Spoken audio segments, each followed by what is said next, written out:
Fight करते हैं और दोबारा एयर अटैक शुरू हो जाते हैं। फिर दिखाया जाता है रॉयल एयरफोर्स टीम आपस में कांटेक्ट में रहती है। इस लड़ाई में रॉयल एयरफोर्स का पायलट एक उड़ते हुए एयरक्राफ्ट को जो कि जर्मन का होता है उसको मार गिराता है, जबकि दूसरी तरफ मिलो को इवन कहता है कि तुम जानते हो कि मैं बेस्ट हूँ। अभी वो ये बता रहा होता है कि इवन का दोस्त आ जाता है, जिसे लेकर वो रॉयल एयरफोर्स टीम की तरफ ले जाता है और कहता है कि देखो कौन आया है। सब उसे खुशी से गले मिलते हैं और इस तरह इवन बाहर आता है तो इसे एयरक्राफ्ट के मुतालिक एक आदमी के थ्रू बताया जाता है। वो आदमी से बताता है कि एरोप्लेन में गन कैमरास को इंस्टॉल कर दिया गया है और ये आपका ही आइडिया था। ये वाली गन्स 150 यार्ड से रिहार्मोनाइज्ड कर दी गई हैं, तकरीबन 137 मीटर्स पर। लेकिन इसका ये मतलब है कि आपको रियर क्लोज रहना पड़ेगा एक फासले पर और फिर इसको हिट करना होगा। ये इतना ही सही होगा जितना कि एक कैनन होती है बरतानिया के लड़कों के मुताबिक। रॉयल एयरफोर्स टीम की अगली सुबह ग्रुप फोटो ली जाती है कि अचानक से सायरन बजने लग जाता है और अनाउंसमेंट होती है कि टीम अपने एयरक्राफ्ट की तरफ जल्दी से भागे। ऑपरेशन शुरू होने का वक्त आ गया है और सब फ्लाइट लेते हैं और एयरक्राफ्ट के थ्रू फायरिंग शुरू हो जाती है,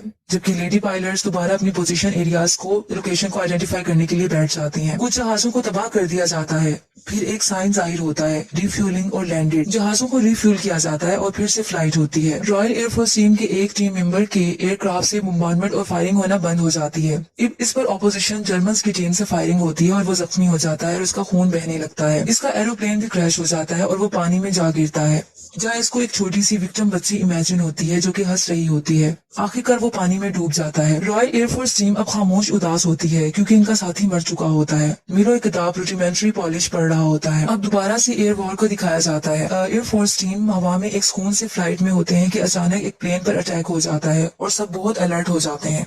एवन की एयरक्राफ्ट पर आग लग जाती है, लेकिन वो सक्सेसफुली एयर बैलून की हेल्प से नीचे उतर आता है, जबकि दूसरा टीम मेंबर उसके जिस्म पर आग लग जाती है और वो जख्मी हो जाता है। नेक्स्ट सीन में पायलट पॉलिश फाइटर्स की पार्टी दिखाई जाती है, जहां चीफ मार्शल सबसे एड्रेस करता है और कहता है कि मैं इस इवनिंग की होस्टेस से आपको इंट्रोड्यूस करवाना चाहता हूँ। वो एक लेडी को बुलाता है जो कि आकर सबसे बात करती है और वो ये कहती है कि इवनिंग पायलट्स ब्रेव सोल्जर्स के लिए है, जो कि पायलट ऑफिसर्स के लिए है, जिन्होंने इंग्लैंड के स्काईज में हमारे लिए लड़ाई लड़ी। उसके बाद एवन गुस्से में आ जाता है और बोलता है कि तुम हमारे ही शहरों में बॉम्ब गिरा रहे हो और शूट कर रहे हो और हमारा ही शिकार कर रहे हो। हम यहाँ शैंपियन पी रहे हैं और अपने शहरों पर बॉम्ब गिरा रहे हैं। दे आर बुचरिंग अस और हमें शूट किया जा रहा है और फांसी दिए जा रहे हैं। इसके बाद वो ऐसी बातें करता रहता है जबकि मिलो आके इसको चुप करवाता है। अब मिलो कुछ देर में इस रूम में आता है जहाँ जख्मी पायलट्स होते हैं। इनमें से एक का चेहरा भी जला हुआ होता है। वो इसे कहता है कि रिमार्केबल मैन हमेशा ग्रो करता है, तुम्हें इस पर फख्र करना चाहिए। जबकि दूसरी तरफ एक और पॉलिश पायलट को दिखाया जाता है जो कि कैंडल से लाए बैठा होता है और वो बहुत ही सैड होते हैं क्योंकि उनके साथी मर गए होते हैं।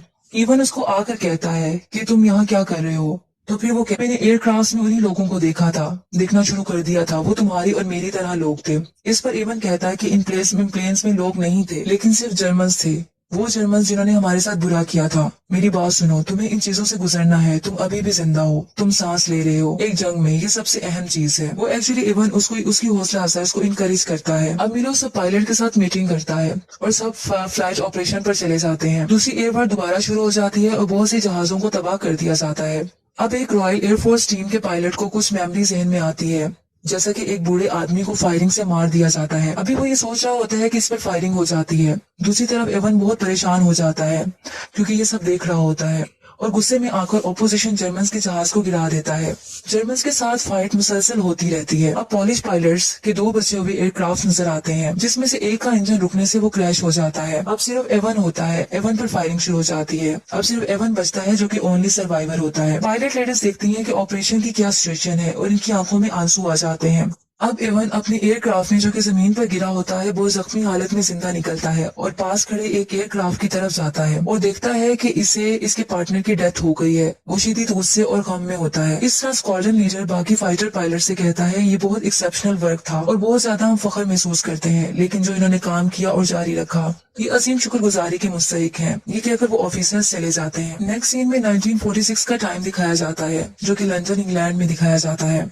इवन उड़ते हुए जहाजों को देख रहा होता है और ये भी दिखाया जाता है कि वो शायद 3 दिन में मुल्क छोड़कर शायद अमेरिका चला जाएगा। आखिर में ये बताया जाता है कि स्क्वाड्रन 303 बर्तानिया में सबसे ज्यादा स्कोर्स करने वाले फाइटर थे और 145 पॉलिश पायलट्स जिन्होंने बर्तानिया की जंग में हिस्सा लिया, इन्होंने 203 तैयारों को गिरा दिया और रॉयल एयरफोर्स को स्ट्रेंथ को कॉन्स्टिट्यूट किया।